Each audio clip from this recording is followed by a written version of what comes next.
The comet has three basic parts: the nucleus, a coma, and a tail.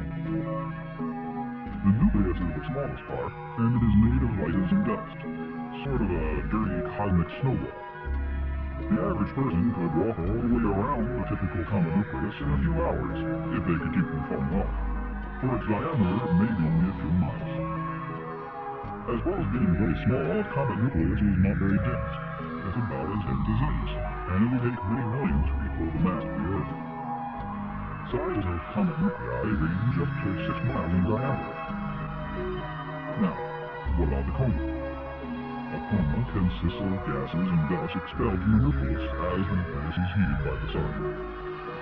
A typical coma will vary in diameter from 10,000 to 100,000 miles. Think about that for a moment. 10,000 miles. That's like a round trip from New York City to Honolulu, Hawaii.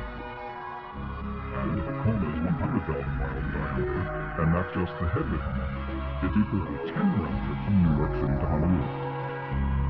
The tail of the comet is both the largest and least dense part. We are told the Great Comet of 1811 had a tail over 100 million miles in length. That's equal to almost 210 round trips to the moon. Or, if you place the head of the comet alongside the Earth, its tail will stretch to the sun and beyond, over 93 million miles. Even though comets are among the largest bodies in the solar system, their masses are extremely small. This is because all the material that fills the huge volume occupied by the coma and tail is drawn from the tiny nucleus. As mentioned in the book, the nucleus of a comet is like a sea in which emerges the largest object in the solar system.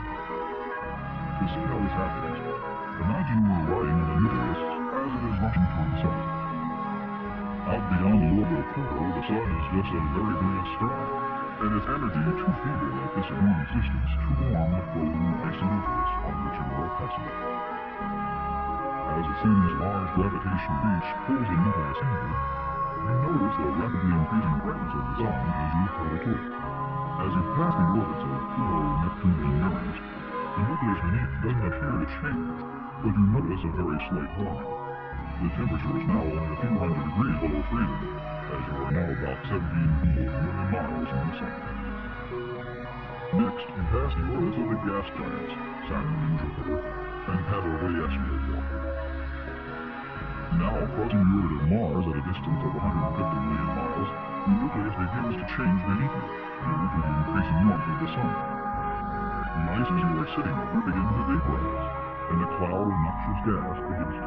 And coming in at number 1 on our list, with the Mindplace Casino audiovisual synthesizer, you can count on reliable mood shifts, from anger to tranquility, for example, and without any frustration over its setup.